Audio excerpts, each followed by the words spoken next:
Everyone. Today I'm going to continue on with my journey through the films of 1972. In October, this month of October, and Halloween, I'm going to be covering horror films, and this is Horror Express. Now I'm going to start off with a four-word review of Horror Express, and that is a ton of fun. and I really mean that. This is a fun movie. And the Horror Express is actually the Trans-Siberian Express. It's hurtling through the desolate plains of Siberia. In the baggage car is a large crate. In that crate is what is presumably a prehistoric man encased in ice. A scientist, played by Christopher Lee, has found this specimen in a cave in Manchuria. He's eager to get this specimen back to London for his own personal fame and fortune. And he at the train station, he bumps into a fellow scientist, a rival of sorts. They're friendly with each other, but a bit cool. This rival played by Peter Cushing.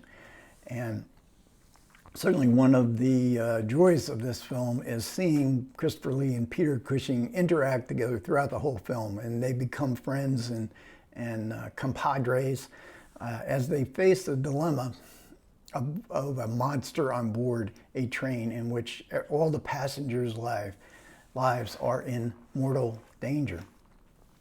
And so, and you can't help thinking of a man encased in ice. You can't help thinking about The Thing, the two versions of The Thing. And I'll get back to that in a few minutes. But we have science fiction, we have horror. Eventually we get some zombies. We get a whodunit because both Lee and Cushing have to marshal their knowledge to try to figure out what exactly is going on. So we have a whodunit. So this is sort of like The Thing meets the Murder on the Orient Express. But most of all, it's an adventure movie. And there's a interview with the director, Eugenio Martin, in the supplements here. And he said that he wanted to really emphasize that. There were so many different things going on, but it had to be an adventure. So, and he's very good at that, in keeping the momentum. We have this momentum of the train hurtling through kind of space, and the momentum of the story as it morphs into areas that we at first at least don't understand ourselves. So it's a very clever script, and it has comic moments as well. And some of that is provided by Telly Savalas. Now he appears about 2/3 of the way into the movie. He's not top billed. It's one of those Telly Savalas at the end of the opening credits. He's playing a Cossack officer. Now word has gotten down the line that killings are going on this train, so he's going to figure it out. He comes on with his course soldiers, Cossacks, and like a bull in a china shop, and Savalas evidently was allowed to improvise, and it's very much over the top, very broad. Some of the reviews, and this movie got good reviews by and large, wherever it played, but some of the reviews complained that this was just too much over the top. But as Eugenio Martin says in his interview, the movie, he thought the movie needed this injection because it was getting kind of grim and maybe even repetitive. So Savalas comes on, and I enjoyed it, and he has several comic moments. For instance, there's a Russian countess on board, and when the Cossacks come on board, they bring her to the train. She's being manhandled, and she says to Telly Savalas, when we get, this is intolerable, when we get back to Moscow, I'm going to get the Tsar to banish you to Siberia. And Telly Savalas looks at her and said, Countess, I am in Siberia. Now, Telly Savalas, believe me, he delivers that line a lot better than I just did. But certainly, all the performances here are really good. And there's these three stars of the English film, of English and American films, so all the rest are Spanish actors, but they're good. I mean, they are really, really good. And there's one I have to mention, although none of them were particularly familiar to me.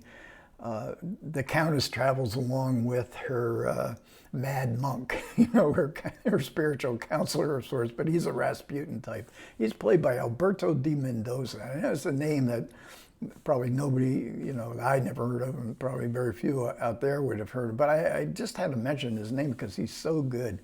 And they're all speaking English. They're dubbed, post-dubbed by English actors, and very well dubbed, because phonetically the lip sync is very good, which you often don't find in these kind of movies. And the actors they really elevate this film. They're not just there to support the stars. They're integral parts of the plot, especially the Mad Monk. He becomes increasingly important as the movie goes on. Now, this was filmed in Spain, and this was at a time when lots of international productions were being filmed in Spain and in English.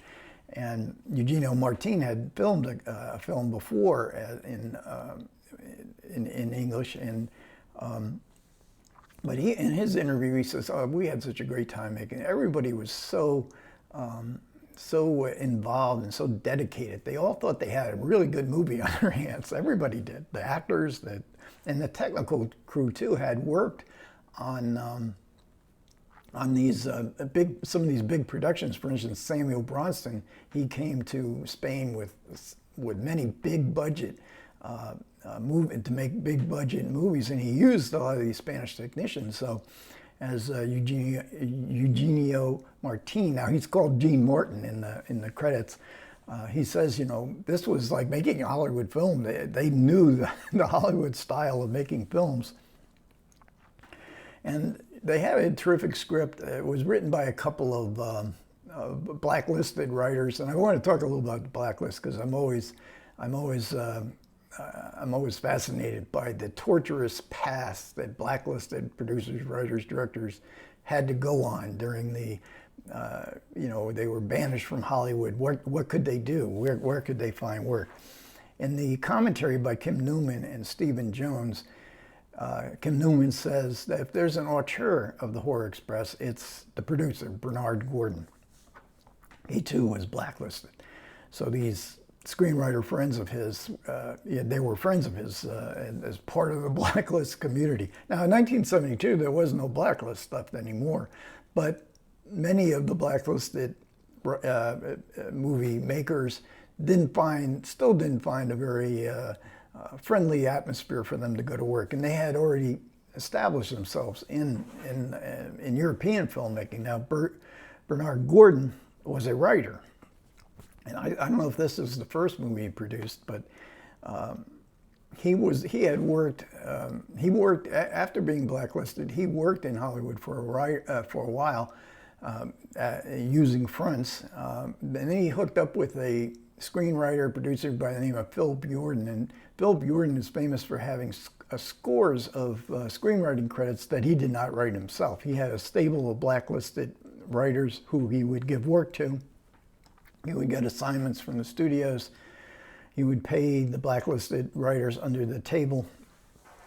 Phil Bjorden was involved in the beginning stages of Horror Express, but then he went off to London. So Gordon took over the producing of the film. I'm sure he had quite a bit to do with the writing of the film as well. And he tells some great stories. He was named by William Alwyn, who was a co-worker of his, a friend of his, a fellow lefty, and Gordon had a contract at Warner Brothers, a really good contract, but then when William Alwyn went to testify, he named names, and that was the first time that Bernard Gordon was named as a communist. And he had been, he confesses in years later that he had been a member of the Communist Party. So, and William Alwyn is known for his work as the producer of many of the Universal horror films in the 1950s, Creature of the Black Lagoon and so forth. Gordon also mentions how ironic it was that he could find all this work as a former communist blacklisted in the United States, working in Spain, fascist Spain. This was when the Generalissimo was in charge. But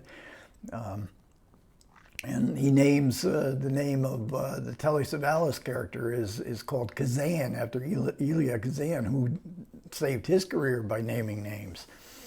There were many of the blacklisted did not forgive. And another, I got to mention one more story that Bernard Gordon talks about in this. It's about a 30-minute interview.